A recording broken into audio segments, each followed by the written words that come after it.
Well, hello, my name is Haley McNamara. I'm a vice president at the National Center on Sexual Exploitation and director of our international division. And I am thrilled to be hosting this panel that's going to be incredibly powerful with experts from around the world. So I would love to start off with each of you giving a quick introduction of who you are, where you are, and your work. Sarah. Hi, everyone. Thank you, Haley. It's a pleasure to be here with you. I am from the southeastern area of the United States, and my name is Sarah McDugal. I am an author and an abuse recovery coach and the co-founder of Wilderness to Wild and the Trauma Mamas mobile app. So we work with women who, and in about 45 countries in our group, and we provide online courses, coaching, and community for women who are recovering from betrayal trauma and domestic violence, and who are rebuilding a healthy, safe home environment after trauma. Lisa. Hi, I'm Lisa Taylor. I'm actually situated in New Zealand, where I'm a clinical counselor. I'm also a researcher, an author. I do most of my work these days in counseling with Naked Truth Recovery, which is an agency based out of the UK, where you are, Haley. And our agency really just focuses on working with the person struggling with sexual addiction, pornography addiction, also the partners of those people. We run groups, we see people one-on-one, and we've been at that work now for about 5 to 6 years and growing all the time because, unfortunately, the work is growing. But really, so glad to be able to have opportunities to educate and advocate, and I'm really honored to be here with you and with this amazing group of women. Thank you for joining us. Melinda. Thanks, Haley. Melinda Tankard Reist. I'm calling in from Australia and privileged to be part of this panel. I'm a writer and speaker. I've just launched book number 7 with Spinifex Press. He Chose Porn Over Me, Women Harmed by Men Who Use Porn. I'm the movement director for Collective Shout for a World Free of Sexploitation. We've partnered with Haley and her colleagues globally in a number of campaigns, and thankful to be here. Thanks for the opportunity. Anne. I'm Anne. That's a pseudonym that I use. I'm a podcaster. I podcast at Betrayal Trauma Recovery. And the podcast grew into an awesome daily online support group. We have about 8 coaches that work at Betrayal Trauma Recovery. And it goes all the time. There's 4 sessions a day on most weekdays. And on the weekends, there's a few sessions. So we're kind of like the ER. So if someone's having an issue, they can get into us right away. I also wrote a picture book for adults. It's not an adult picture book. It's a picture book for adults called Trauma Mama Husband Drama. And you can find that on our website, which is btr.org. Oh, wonderful. Thank you all so much for joining. And I'm just encourage everyone listening to go into the show notes and go to all of these websites, because what incredible resources you all represent. Some people who are tuning in might be surprised at first, actually, to see this topic as part of the CESE Summit, because we're hearing increasingly in the world about the harms of pornography to pornography users, such as impacts to public health or to their brains. But we don't as often hear about its impact on partners of pornography users or others in their lives. Why do you think that is? Who are you throwing to there, Haley? I'm throwing it open. Melinda, would you like to begin? Funnily enough, yes. So yeah, I felt that the lived experience of the partners of habitually porn consuming men had not been thoroughly examined and explored. I felt that those women survivors were collateral damage in their partner's habitual consumption, but almost ignored in the public discourse around habitual porn use or pornography more generally. And part of what I've always tried to do as a writer over many years is to document the experiences of women, personal narratives. And I posted just before Christmas the story of a young woman who'd called off her wedding in the same week that she discovered that her fiance was a compulsive porn user. And the floodgates opened. So many women said, I wish I'd known before I got married. I wish I'd heard the advice, don't date men who use porn. You know, I wish I'd known ahead of time. I wish I'd recognized the red flags. And so many stories started to come in. And then I read its outstanding piece by Sarah, who's with us today, asking the question, why choose to walk into hell? And it was really summarizing where you might end up if you enter a relationship with a habitual porn user. And it really just perfectly captured what I was trying to do with this book. One was a warning to younger women, don't date men who use porn. And secondly, to acknowledge the pain, the trauma, the emotional abuse, the sexual abuse, the sense of betrayal, the erosion of the humanity of the partner, the sacrifice of the total loss of self, erosion of boundaries of the survivor. So many stories came in, and I wanted to give those women permission really to see that they shouldn't have to sacrifice their entire lives to this man. Some of these women had been in these relationships for 20 or 30 years and were always waiting for that magical day when he would change, but he hadn't done the work. There was no intention to change. And so it was really a permission-giving book to these women to recognize themselves as really survivors of violence and abuse and mistreatment, and to exit if they possibly could, get out and run for their lives. So I don't even remember the original question, but it was excellent. I have a thought. Yes. So for a long time, working with wives of pornography users was such a weird, like, how do we define this? What is our role? How do we do this? And as my ex was he's still a pornography user, but back in the day, I thought my role was to support his pornography addiction recovery. I thought my role was to be a safe person for him and not shame him and all of these other things. I did not understand at the time that I was being abused. It was an abuse situation, and that I was being asked to tolerate abuse. And not only that, to basically enable it by not shaming him, quote unquote. I mean, you should treat people kindly, but in other words, like, to not express to him how stressful it was and how upset I was. I was also constantly being lied to, manipulated, gaslit. And this was from a man who was supposedly in recovery, who was going to recovery meetings and doing those things. It was really interesting to me that after 7 years of doing this, not one pornography addiction recovery professional indicated to me that I was being abused. That did not come up. It was not in the discussion. And so I realized, wait a minute, I started going down the abuse road instead of the pornography addiction recovery road, and found that all of the materials, it was just check, check, check, check. And what I really had been dealing with, was abuse. I was an abuse victim. And at BTR, we specialize in emotional and psychological abuse and sexual coercion, because most of the time when you say abuse, people think he's punching you in the face or something. But this type of abuse is mainly, and not that it doesn't become physical, because it does, but it's mainly emotional and psychological and sexual coercion. And when I say sexual coercion, I mean that these are women who don't know that they have, that their partner, that their husband is acting outside of the boundaries that they've set for their marriage. They want a monogamous relationship. They don't want porn to be happening. And so they're never able to even give their consent to be in a sexual relationship with this person.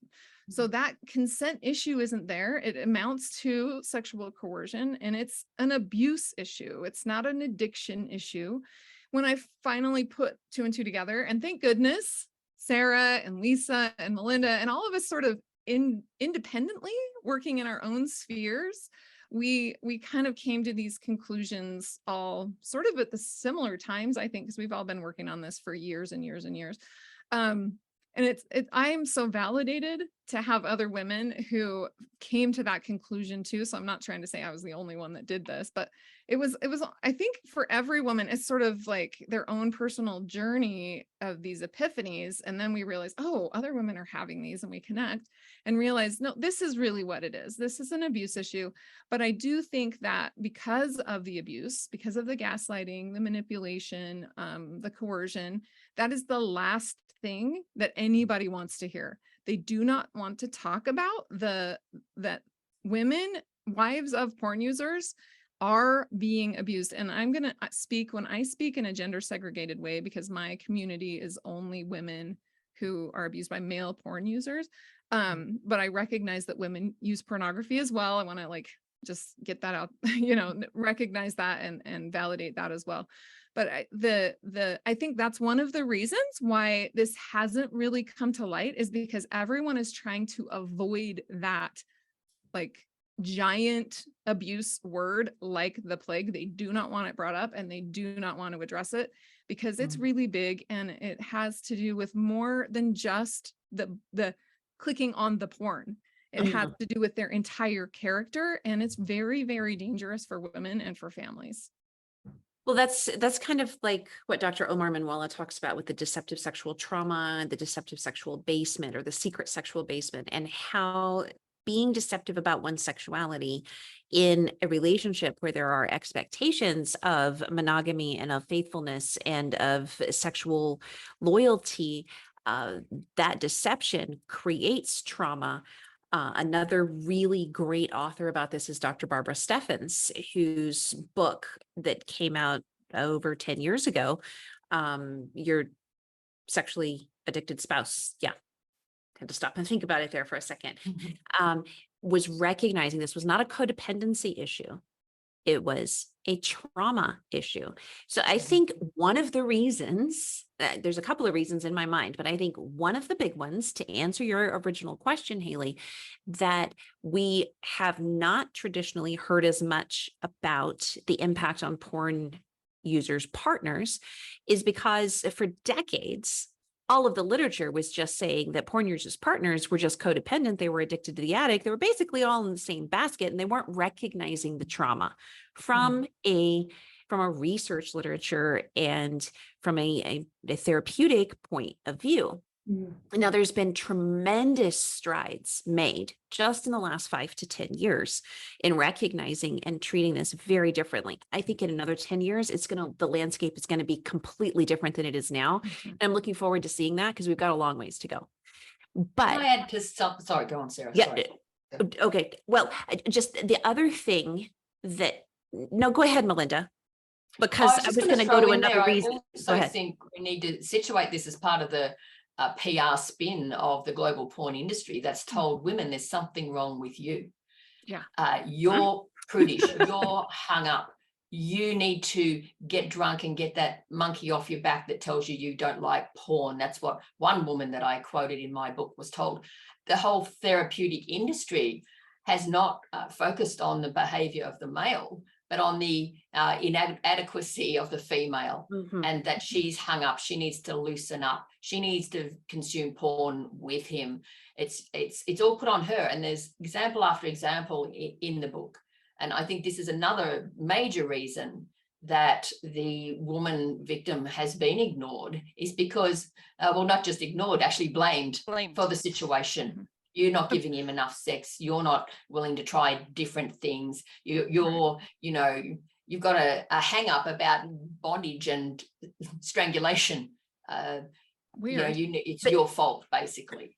I think there's still a couple more to add on to this while we're doing that. And that is one, like, from the time girls hit middle school, and goodness, it may be younger now, but definitely by the time girls hit middle school, the material, the media, the Hollywood stuff, regardless of whatever culture you're in, whatever the pop social media is in your country, it's teaching you that being sexually desired is a desirable thing.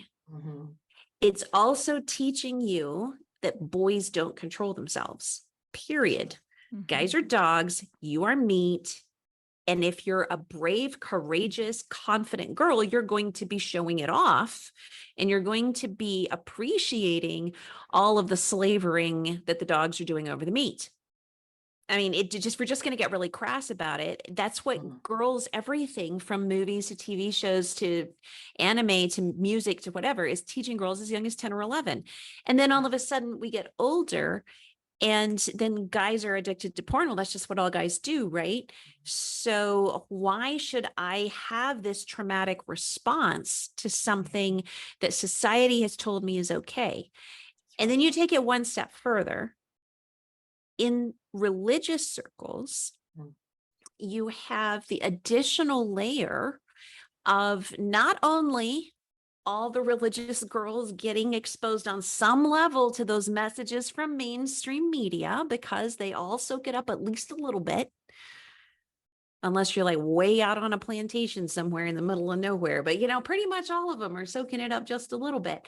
And then on top of that, for those who are in any type of purity culture where women's virginity is highly prized as some kind of sacred treasure, then on top of that, you have that your divine mandate as a female is to provide sexual relief to your partner. So if your partner is going to porn, then the automatic conclusion, without anyone telling you so, is that you are a failure.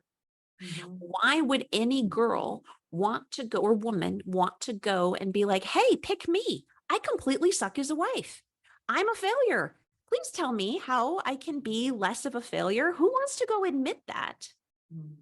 When society says you're supposed to be okay with it, and whatever your religious structure says is that that is your function in life. You are there to meet his needs. He has needs. You don't have these needs. And this is your job. If you fail at your job, you have failed as a human. Lisa, have I'm you so also, glad you what else mentioned the have you, grooming of girls. I'm so glad you mentioned the grooming of girls in the culture. I've just come back from weeks of travel across the country, and the stories I'm hearing are getting worse. And I didn't think that would be possible, but it is. And I've been talking to young women who have been in coercive, controlling, brutal, degrading relationships from the age of 12.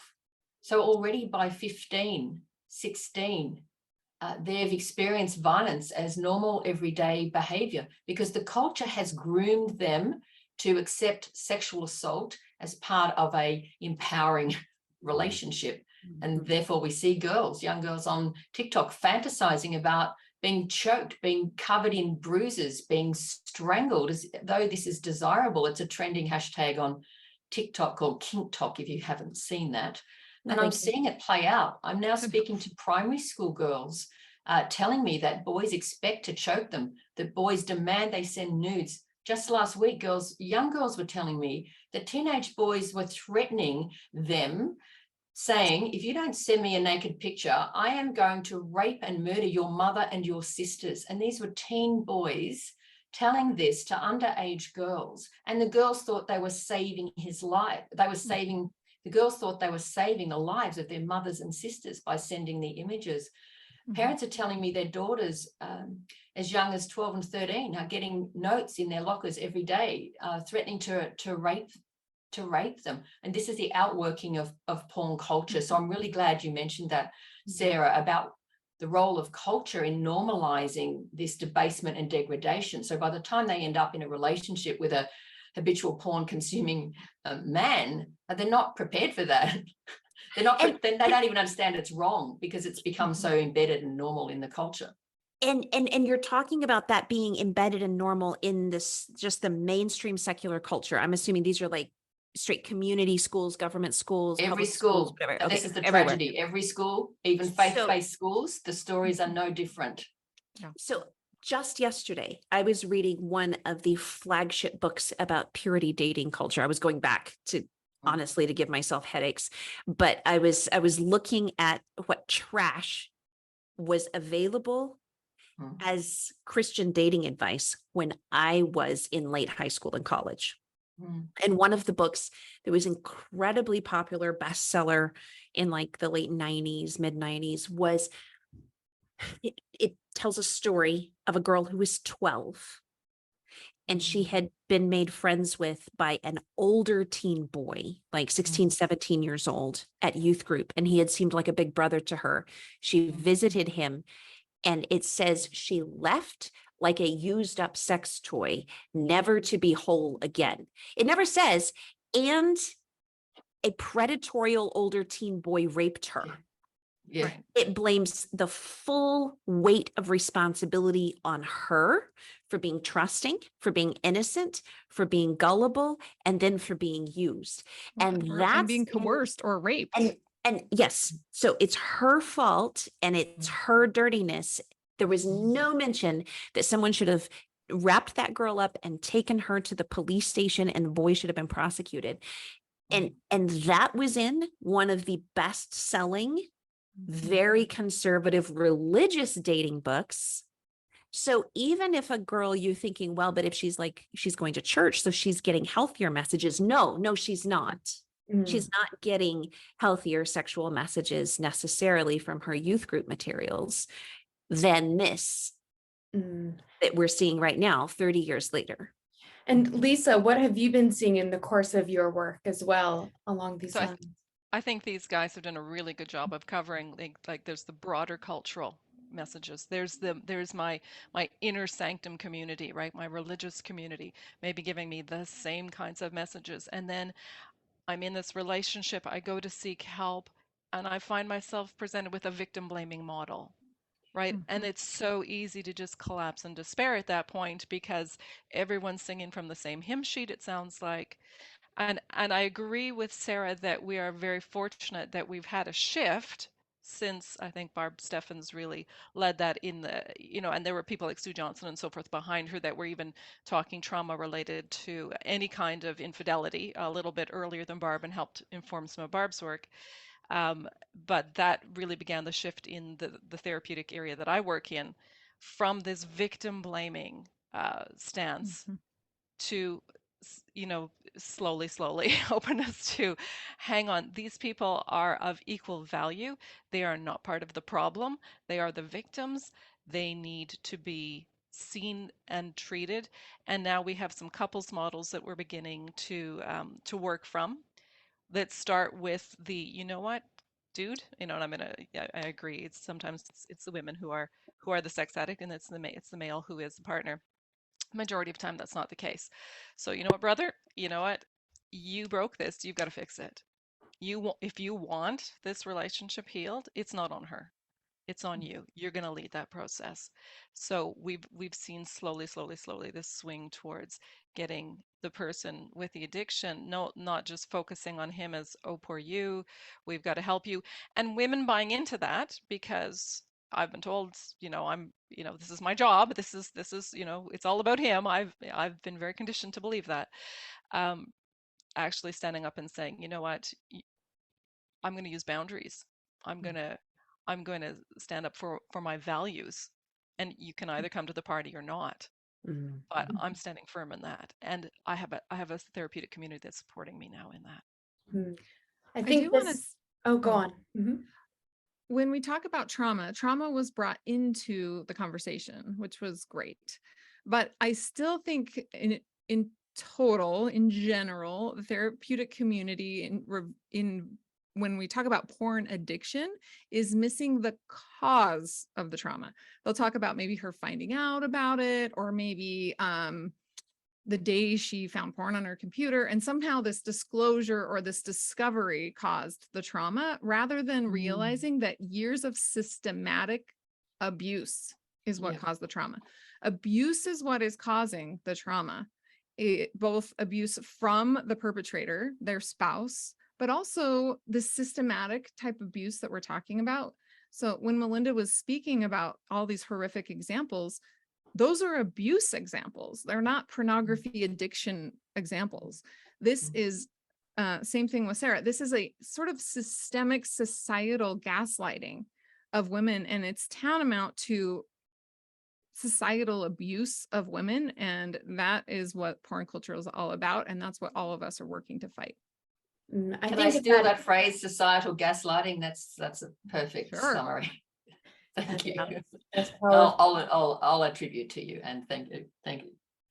And I think that naturally leads to the next topic, which is, you know, there is this old cliche that pornography can be used to spice up sex in a relationship, or that a partner is prudish if they're not interested in pornography being an aspect of either their partner's sex life or their joint sex life. So how does pornography impact sexual relationships? There's a lot to unpack there. Well, I mean, when you think, I think a lot of that hinges on, well, I would say it's always harmful, but I think an awareness of the negative impact often hinges on how you define sex in the first place. Now, see, for me, I have the expectations for sex as something that is beautiful, intimate, and safe between two committed individuals. So when I'm thinking about sexual activity based on my worldview, I'm thinking of it as a husband and wife who are loyal to each other, who are faithful to each other, and who are keeping those promises so that this is a safe, protected environment. Whatever is going wrong in the world out there, it is not messing things up here. Now, if you're thinking of sex as just simply like a hit and run kind of interaction with another warm body, then we probably wouldn't see eye to eye on the potential negative impact of and harm of porn, right? But if you're thinking about sex as being that kind of sacred, safe space between two people that two people create for each other mutually, then we're thinking about that as something that you do together. Porn is voyeurism. It's straight up just getting off on watching somebody else do the things. And I was just watching a TED Talk this week. Oh, this Israeli guy. I'm going to have to Google his name now. Do you know who I'm talking about? Yeah.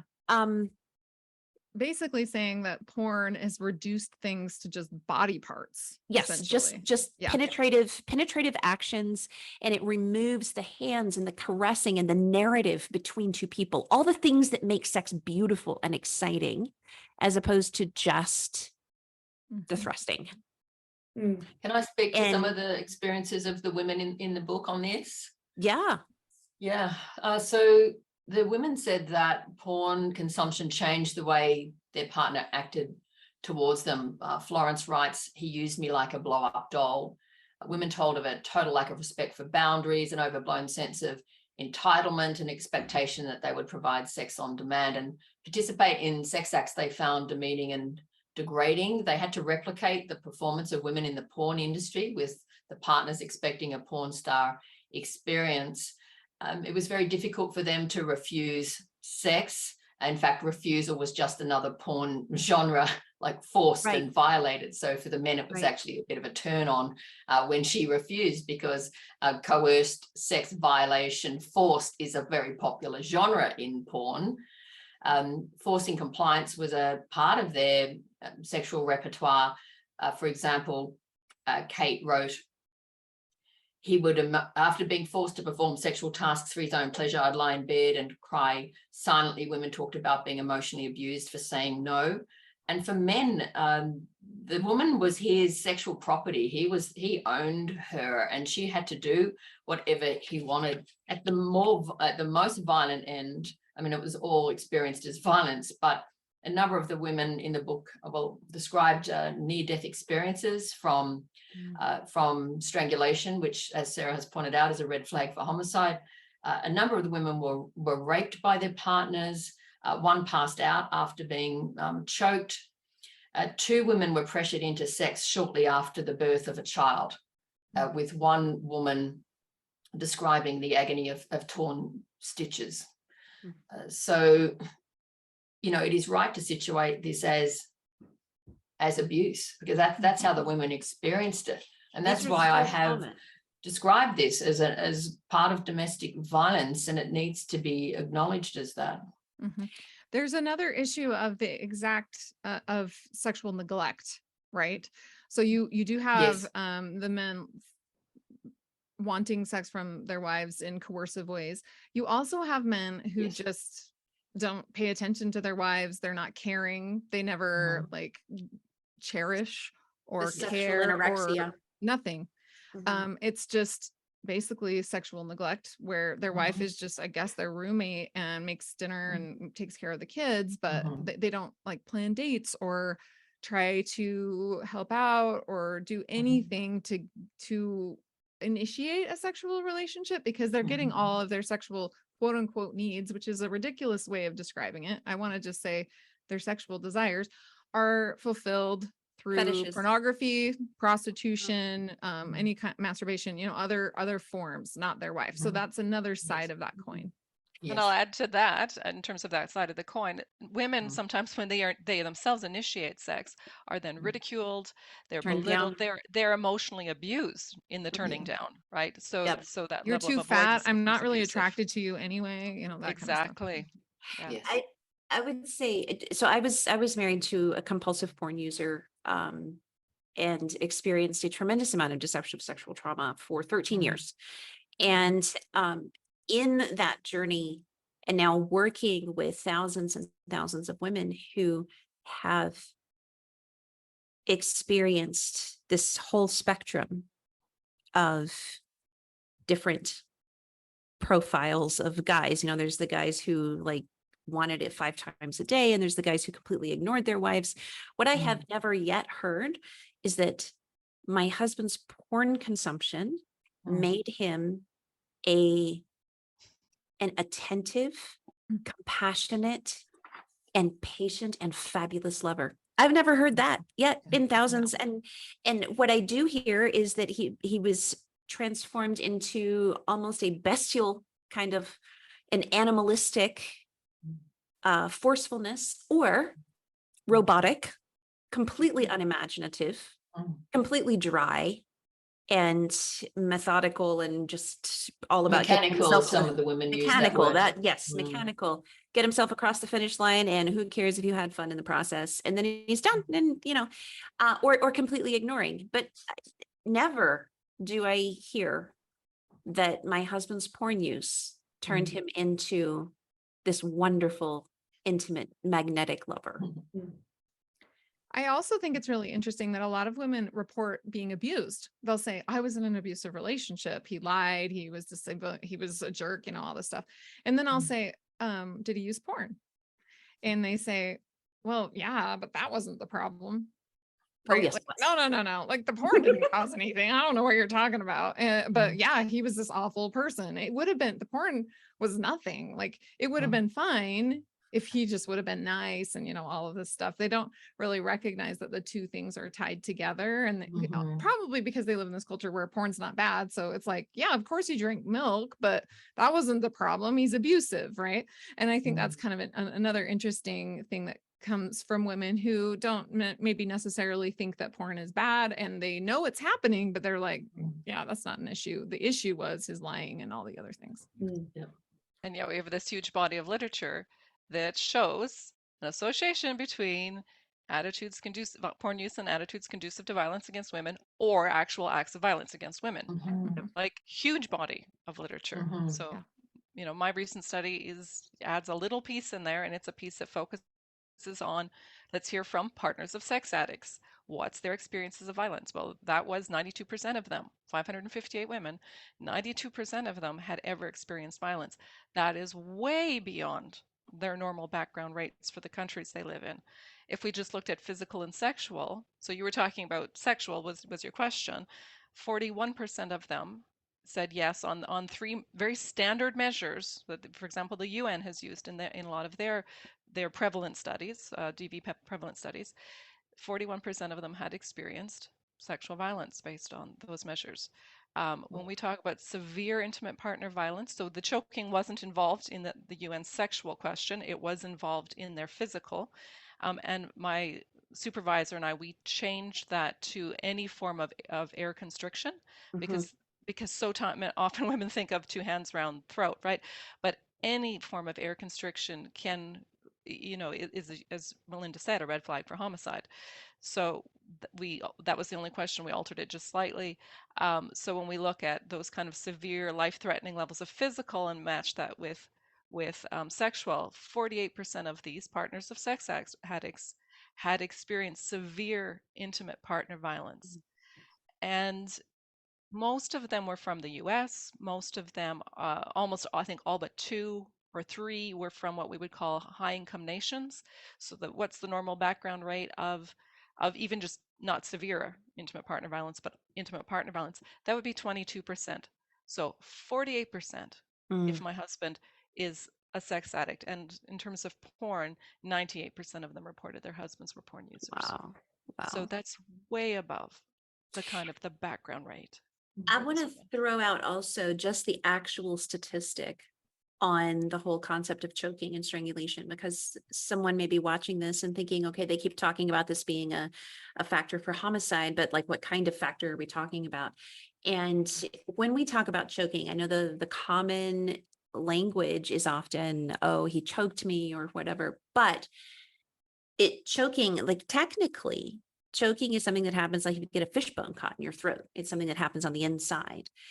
And in sexual breath play or violence, sexual assault, or whatever your partner is calling it, just acting out their fantasies, if there is restriction of the airway, that's called NFS, non-fatal strangulation.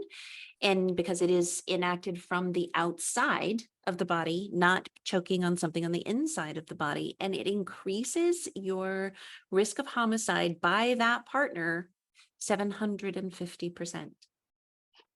750%. It's not just like oh, well, then maybe it's just like this some kind of small risk factor. It is a massive risk factor for homicide if he has ever restrained your breath and airway. And it's a felony in many states. And it's depicted in pornography. Yes. All the time as a totally acceptable, normal way of getting turned on, which is but insane. let's address that. So I was just recently interviewing a friend of mine his name is Brian Bennett, and he's a domestic violence specialist instructor at the South Carolina Criminal Justice Academy. He's been in law enforcement for like 25 years. Domestic violence and non-fatal strangulation is his area of stuff.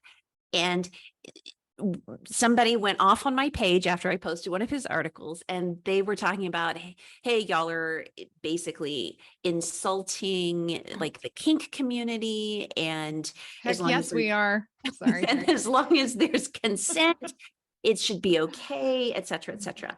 And I recognize that we cannot dictate what two consenting adults choose to do. However, the fact that you may have given what you believe to be consent does not change the fact that the erotica associated with breath play is still caused by asphyxiation, which is caused by the death of brain cells. Your brain cells don't not die just because you agreed to the activity. So asphyxiation as a form of sexual kink is just because it's been normalized, just because someone's told you that it's okay for you to say yes to it, doesn't mean that it's not still creating lasting, permanent brain damage, as well as increased homicide risk.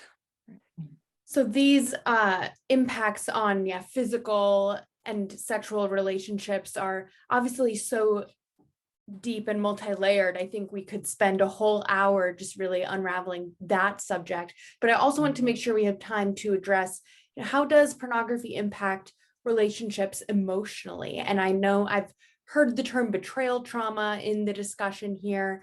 And some people might not quite understand what that is still. So maybe we could unpack that a little bit, and maybe also how to recognize that emotional impact as well.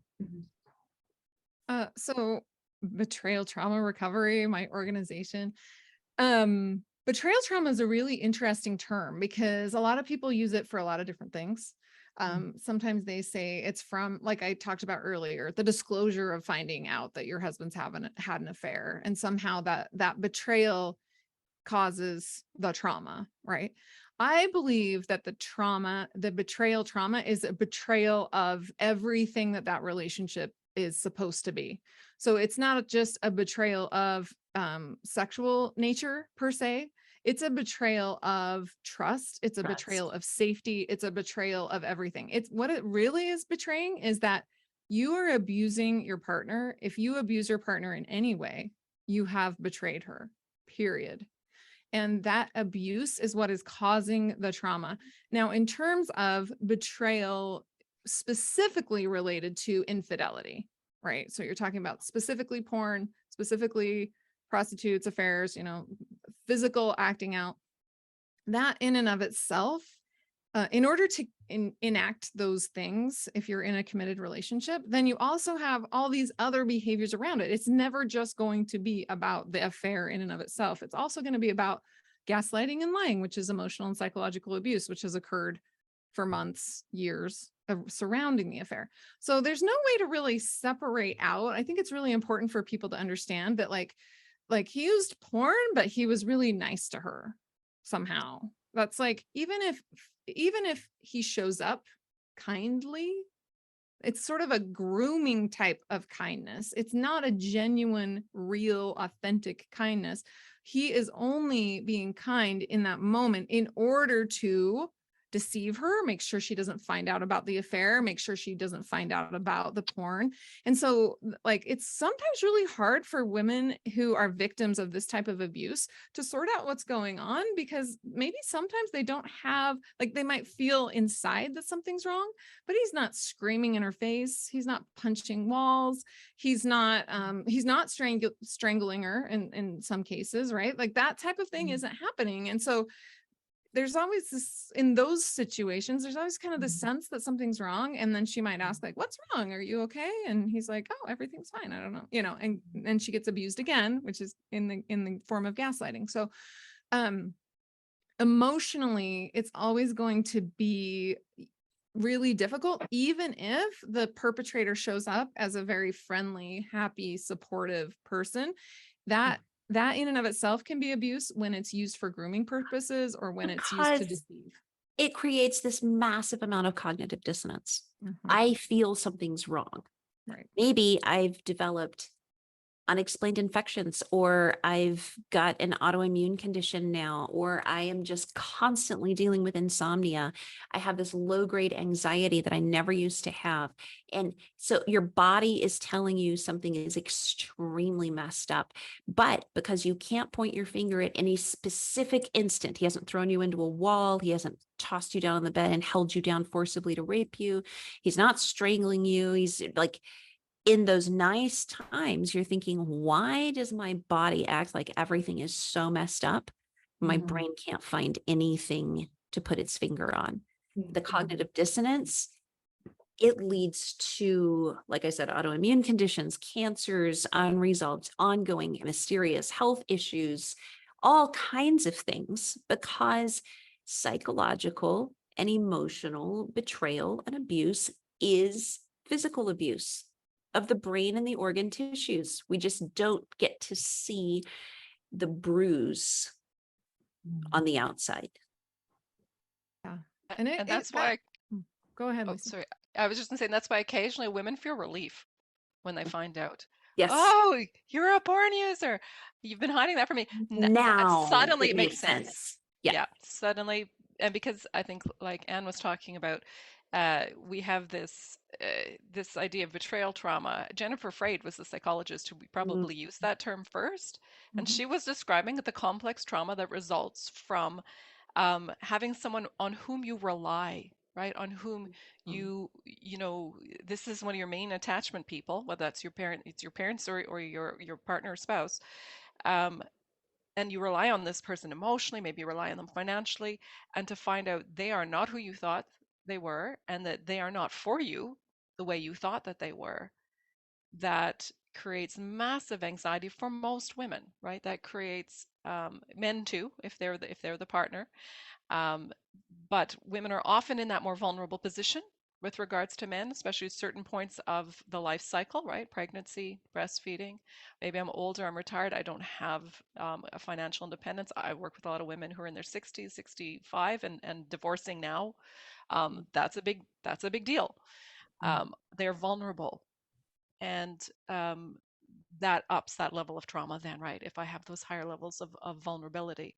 But trauma is trauma, right? The symptoms that you see are kind of the same whether I'm the victim of, and as we're saying, so often they are the victims of domestic violence, right? It's very difficult. It's more a matter of helping them to see, and helping the person with the addiction, if they want to heal, to see where they have been domestic violence perpetrators, that there's this complex trauma, probably the situation, because it's been ongoing. And so all that hypervigilance, all that hyperarousal and hypoarousal is likely going on, right? I'm not sleeping, I'm not eating, I have nightmares, I have panic attacks, this huge startle reflex. These are the kinds of things that are normal, sadly, for women in these situations. Often it gets a little worse when they first find out. For most women, it's not a relief. It's actually, it can be met. I've heard of a woman had a heart attack. I have many women who vomit, right? This massive physiological reaction. Irritable bowel syndrome and just nonstop being irritated. Yeah, Lisa used the term domestic violence, or DV for short. So if you've been listening, if you heard DV or you've heard domestic violence and you're thinking, well, he didn't punch her, so it's not violent. The scope of domestic violence includes emotional and psychological abuse. So anytime you hear domestic violence, I think it might be easier for people who aren't familiar with DV to hear maybe domestic abuse, because maybe they're not aware that, like, it's emotional, it's psychological violence. So even if And it's control. not, they don't have a bruise, they don't have some kind of punch in their face, emotional and psychological abuse are still under the umbrella of domestic violence. Any domestic violence expert that you go to, they always include emotional and psychological abuse. So it just blows my mind that the pornography addiction recovery community in general doesn't talk about abuse first. Like, this is an abuse issue. They should talk about that first. That should be the number one thing. But It just blows my mind that that's not. But so much, no, I'm just like piggybacking on that. So much of the porn addiction community has come out of things that are rooted and steeped in sex as men's needs. Like on the same level as water, air, and nutrition, that not getting sex every 72 hours. Thank you, Jabe Dobson, for making that one up. But not getting sex every 72 hours is like being buried alive in a coffin and dying a slow death. And you just, if your wife is not giving it up, then you are entitled to go get it elsewhere, and it will be her fault. She's a bad wife. It's wrong for you to do that, but it's kind of understandable because you have needs. She has no needs. Her need is to be there for you. And so when we come at it from even that subconscious, like deeply steeped kind of misogynistic patriarchal assumption. Can we say that stuff here, Haley? Yeah. Can we just like be super blunt about it? When we come at it from that perspective, even if that is just rooted in the subconscious, then we're much more likely to place the blame in the wrong place. Melinda, what have you seen from your discussions with young women along these lines? Young women are telling me increasingly accounts that show the grooming impacts of porn and porn culture. They don't talk in terms of, certainly not respect or intimacy or connection. You don't hear the word love. Like, that's just totally like talking about kink. That's almost like right out there. They don't talk about affection, or kissing is considered way too intimate. Oral, anal, non-fatal strangulation well before a kiss. The stories I used to hear from senior secondary students, I'm now hearing from grades in Australia, grades 6 and 7. So we're talking 11, 12, 13. I've actually confessed to feeling in a state of despair the last 2 weeks. I was about to write about it this week because, as I say, I didn't think the stories could get worse. One phenomenon we have here, perhaps you have it in your countries as well, is the rise of sexual moaning noises by boys in the classroom, in the playground, on the school bus. Now, girls are telling me they're being subjected to this every day at school, including girls in grades 5 and 6, every day. Female teachers leaving the profession because they said we didn't go into the profession to be groaned at, grunted at, propositioned. Really young girls telling me they endure rape jokes every day. Now, these same girls would be subjected to uniform violations if their skirt wasn't long enough and is routinely measured. But they ask me, why do we have to hear rape jokes every day? Why do we have to hear the boys tell us that our mothers are MILFs and that they'd love to have sex with them? So the girls often think they have to endure this. Then they hear us speak and realize they're being victims of sexual harassment and crimes. And I say to the schools, your schools are crime scenes because you haven't addressed this. Schools have a legal duty of care to provide a safe educational environment and a safe workplace for female teachers. And they have failed. And among the worst stories I've heard in the last 2 weeks from 2 solid faith-based schools were not only that the girls were all being sexually moaned and groaned at every day with no action taken against the boys, the girls were being subjected to this during daily worship in the chapel at school, during worship. So there is no safe space. There's no sacred space. There's nowhere that these girls are not subjected to sexually intrusive behaviors from the boys. Girls getting rape notes in their lockers. Girls seeing pictures of photocopied penises on the front, pasted to the front of their lockers. Boys consuming porn in the classroom, in the schoolyard, on the school bus. Young girls telling me now boys are actually masturbating to them on the school bus. Yeah, I was a junior high teacher. I've had my days where can this be turned around? Is it too late? Teachers, they tell the teachers, often the teachers don't have a clear process in their schools. There's not a clear process to deal with disclosures, to deal with sexual moaning. I tell female teachers subjected to this, call the police, and maybe then the school will take notice. Call your union, call your teachers union, and call your occupational health and safety representative, who should all know about this. Like, it is so endemic that I think there needs to be like a national walkout of teachers, a national day of action. Teachers walk out for other issues, certainly in this country. Why not walk out on the basis of the daily sexual harassment? We've spoken to teachers who won't walk to their car at the end of the day unless they've checked the security footage first to see if there are boys on the path between them and their car because of what they will be subjected to. It's getting worse. It's getting worse younger. The fruits of porn and porn culture are now being seen. And, this may sound rhetorical. It's just how I feel at the moment. So I'm going to say it. We talk about, maybe doomsday is coming. There are days I wonder, maybe we're here. Maybe we're in doomsday with all the stories girls are telling me every day, with all the women contacting me in relation to the book, all the stories of abuse and violence that women are subjected to. I have underage girls saying, he went for my throat without even asking. This is the daily lived reality of, I would say, most young women that I encounter. So I need one of you to speak something hopeful. I know there's hope because girls contact me and say, after hearing our message, they're going to stand up for themselves. They've reported abuse. They're not going to tolerate violation of their boundaries. They realize they have a right to say no and not be made to feel bad about it. And of course, the positive feedback to the book. So I do need to remind myself, and of course, all of you good women working in this space.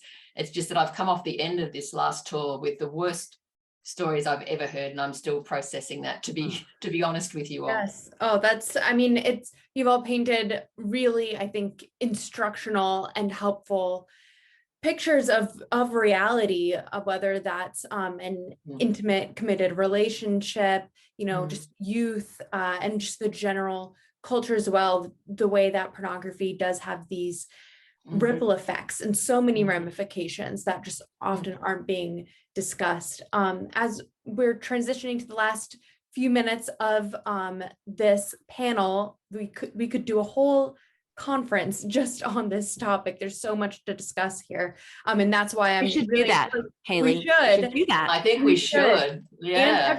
And I'm encouraging in the meantime, while we organize that, everyone needs to go and dive into the resources that you all are providing as well, because there's so much more to discuss.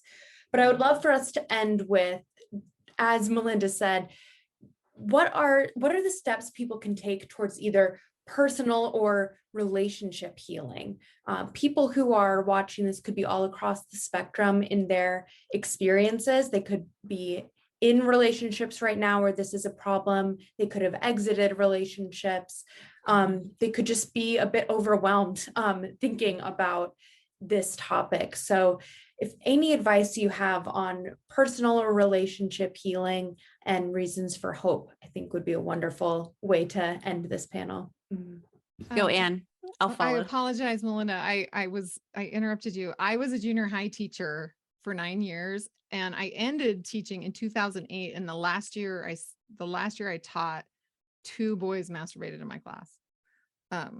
That I witnessed with my own eyeballs. So it's a lot worse now, but it was pretty crazy. So I was like, oh my gosh, this happened to me. That's so sorry. I didn't mean to interrupt. No, thanks for sharing that. And So in terms of relational healing, I want to talk about that first. So many women, when they first find out, that's their top priority, because divorce seems like the worst case scenario, right? They're just terrified. They don't want their family to be torn apart, and it's really hard. The only way a relationship, quote unquote, can heal is if that abuse is completely stopped, period. So there's really no way for the relationship to heal as a couple thing where they're both working on their part or something like that. That is just not how abuse works. So unless the victim views the situation as an abuse situation, this is being perpetrated on me, I am a victim of abuse. You don't have to, that's not to say that they're have to stay in victimhood, but realizing that there's nothing we can do together to fix this. He's going to need to stop abusing me. Then there's really no other way of facing it. And so I think that relationally is kind of a trap that so many victims fall into, especially in the pornography addiction recovery space. And they will be a lot better off focusing on their own healing from abuse, and noticing also and acknowledging what they're healing from. In order to heal, you have to know what you're healing from. You are healing from abuse, right? And you can do that as an individual, and you may be able to do it in relation to your abuser, but you'll have to do that the only way the relationship will heal is if the abuse has stopped. I want to add another angle, and that is as a parent, because we're talking about the prevalence, the pervasiveness. Melinda, what you've shared, it gives me goosebumps, and not the kind that's wow, that's a beautiful song. I mean, the chilling, this is so profoundly disturbing kind. And for me, that hits very close to home. I have middle school aged kids. I have homeschooled my kids, and they are now in a private school for the first time, both of them this school year. And I want to talk about the potential for hope and healing as we look at supporting the next generation. I believe wholeheartedly, as the mother of both a daughter whom I want to know that she can fiercely stand up for herself, but also as the mother of a son who I want to be able to grow up and have meaningful, deep relational and eventually sexual intimacy in the right context, and have that be rich, vibrant parts of his life that are not tainted by sexploitation. So I'm looking at this not just from the perspective of someone who went through betrayal trauma and is a survivor in my own right, but forward looking.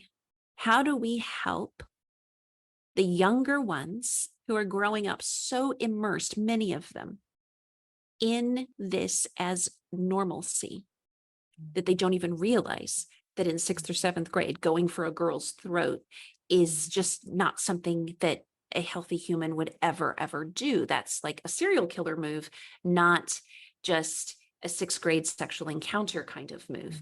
And so I think that it is so incredibly important for us to remember, if you are in a family where you think your kids are not exposed to things like this, stop deluding yourself. And there are incredible materials.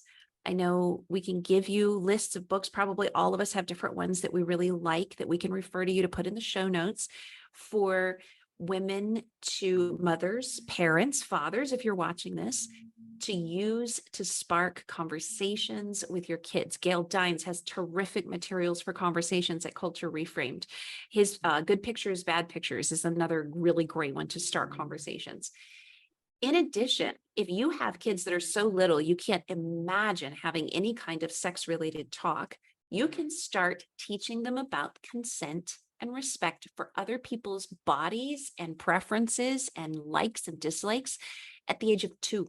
If they can talk, if they can grab a block out of another kid's hand, you can start teaching them about consent, and you can start modeling for them how consent is important, because we value other people's yes and other people's no. It doesn't have to be a sexualized conversation. Haley, you just had a baby.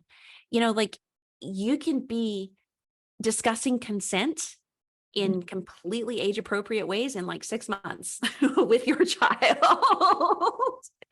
And I believe that in today's world, just a trip to the mall, to the shopping center, is so sexualized in so many societies that we have to be having very open, transparent conversations with our children about what is appropriate, what is not appropriate, what is a violation of consent, what is a violation of bodily autonomy, and giving them terms to use so that if something happens to them, they know, hey, that was actually a crime, and I'm going to go talk to someone about it because I don't have to put up with that crap.